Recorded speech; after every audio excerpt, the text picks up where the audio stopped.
So, gagawa natin ng side stripe. Ngayon yung kotse. Search tayo sa computer natin kung meron tayong nakasave.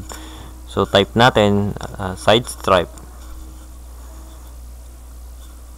Kung wala naman tayo mahanap, pwede naman sa internet na lang tayo humanap ng side stripe ng kotse. Tas, kung walang vector, ite-trace lang natin gamit ang pen tool.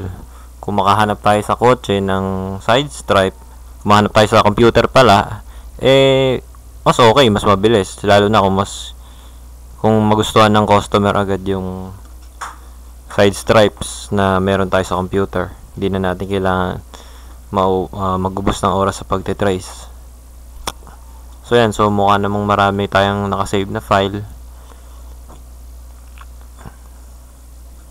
Tayo lang natin mag-save, mag-open yung window.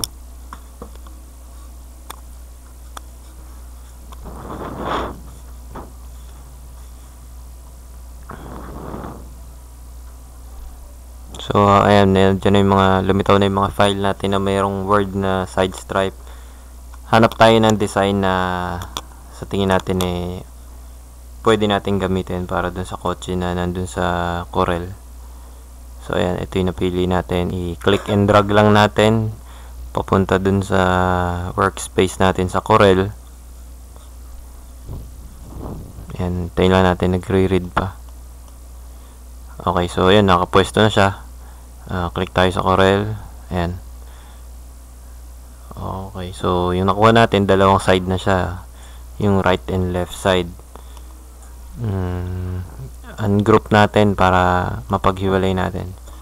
So ayan, lagay mo natin sa wireframe view at ungroup. Ayan, purahin natin yung Honda na word tsaka yung isang side stripe. Ayan, so tanggalin na rin natin yung word na Honda.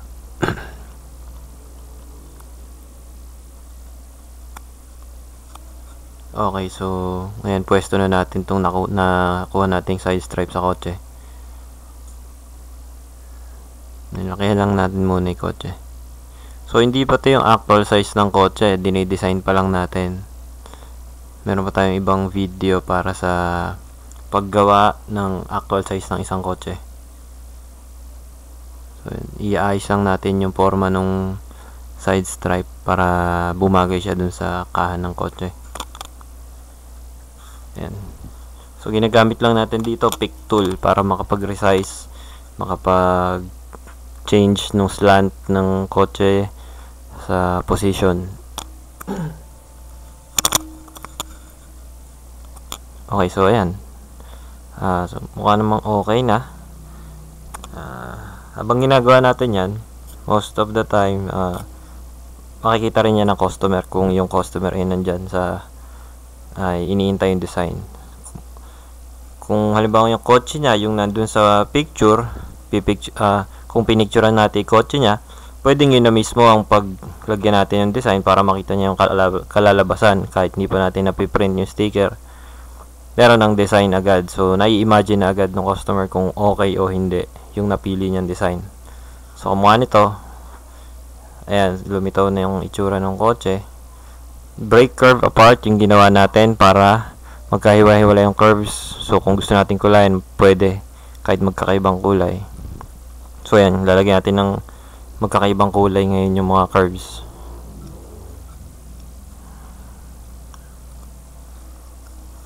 So halos ganun lang naman kasimple yung paggawa ng side stripe.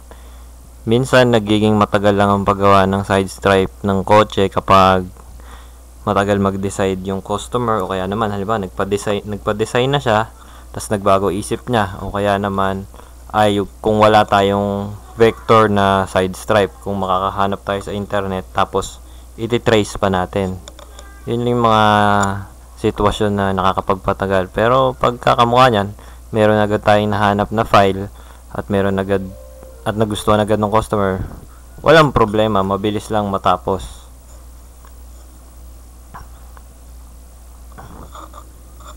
Okay, so okay na. Halos yan na yun.